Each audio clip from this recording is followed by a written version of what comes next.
Ok, on est de retour dans une autre partie de l'atelier, une ancienne grange. Ok, il y a des vibrations aussi, peut-être de ce qui s'est passé au Ouais, sûrement. le 12e siècle. 12e siècle. Ouais. Ouais, ça commence à faire. Ouais, il y a le porteur d'une histoire, et dans beaucoup de tes œuvres, je me rappelle de l'expo que tu as faite l'année dernière, il y avait l'émergence d'histoire dans les œuvres. Ça veut dire que les personnes qui arrivaient dans ces tout petits motifs, dans ces tout petits personnages que tu sculptais presque à l'encre noire, on avait une narration, et qui était libre aussi. C'est ça. Et là, on a une autre sorte de narration, qui se fait des fois en deux étapes. Bah, ça se fait en fait en deux étapes. C'est-à-dire que c'est toujours... voilà, au départ, ça part tout de ce que je racontais tout à l'heure, d'une émotion, d'une intention. Là, on est sur de la mélancolie, en fait. Donc avec... C'est ce que tu avais demandé au musicien. C'est ça. Au mixeur, tu dis, voilà, je pars sur une émotion, tu lui indiques l'émotion. Non, là, pour le coup, c'est lui qui a choisi. C'est lui qui a choisi. Voilà. La C'est mélancolie. Louis Fernet, et Ouais. du coup, je lui ai demandé sur quoi il avait envie de travailler, et ce qui lui est venu, c'est la mélancolie. Ok. Donc il m'a fait une bande-son de 3 minutes. Donc ces 3 minutes-là, en mode performance, donc du coup ça a donné ces trois travaux-là.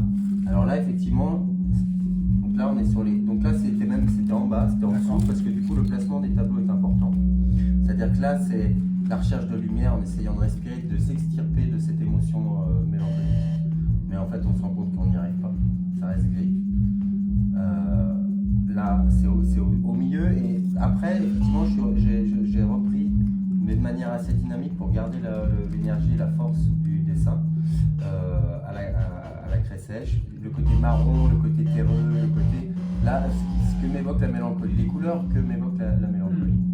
Et là, on était dans une partie du morceau, du set, qui était beaucoup plus dark, très métallique, etc. Et donc, qui a donné quelque chose de plus abyssal, de plus noir. Mais à la fois noir, mais avec plein de punch, quoi. Donc là, on est dans l'étape qu'on a vue tout à l'heure. Ouais. Où, on avait le mix, la musique, on avait l'œuvre qui se construisait sous nos yeux. Et pour certaines autres œuvres, on s'éloigne de l'art brut qu'on a là, et on a une deuxième intervention. Alors, je ne vais pas dire qu'elle est peut-être plus réfléchie, mais si tu me dis, si je peux me permettre, tu me parlais du nuage. Oui. Tu peux revenir sur l'image que tu m'avais... Alors, juste simplement pour finir, c'est que en fait, ces 5 tableaux ont été faits d'abord en performance, donc avec ce mouvement lié à la musique. Donc là, si on perçoit, en fait, dessous, il y a tous ces petits traits. Tous ces petits traits viennent d'une performance. De la première performance. La performance avec les 5 tableaux, donc je suis passé de tableau en tableau. Et ensuite, certains tableaux, du coup, il y a un dialogue qui s'engage avec le tableau. C'est-à-dire que parfois, juste l'énergie, c'est très bien, ça suffit.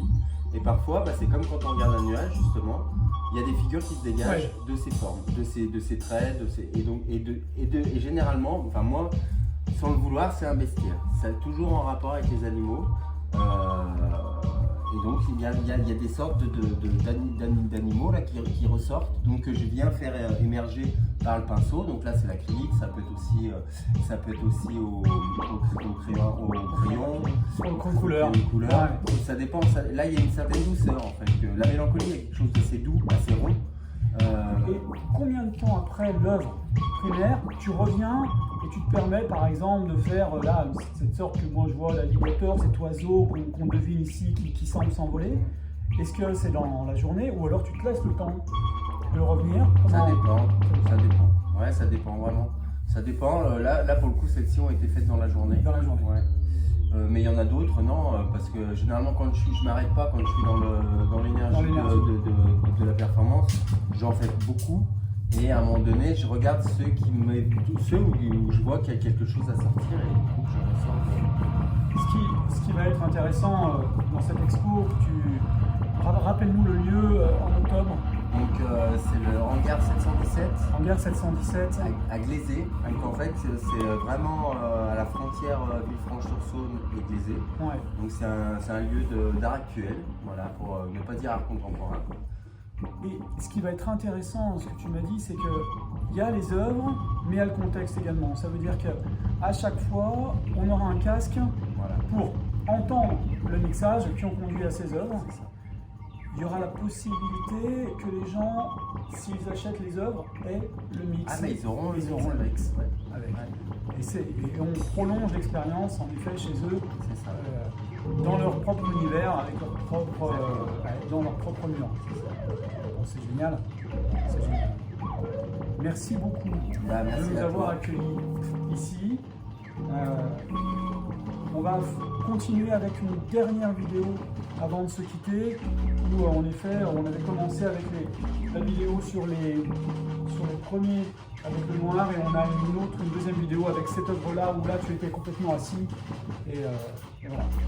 Merci encore, et puis rendez-vous à Glazé.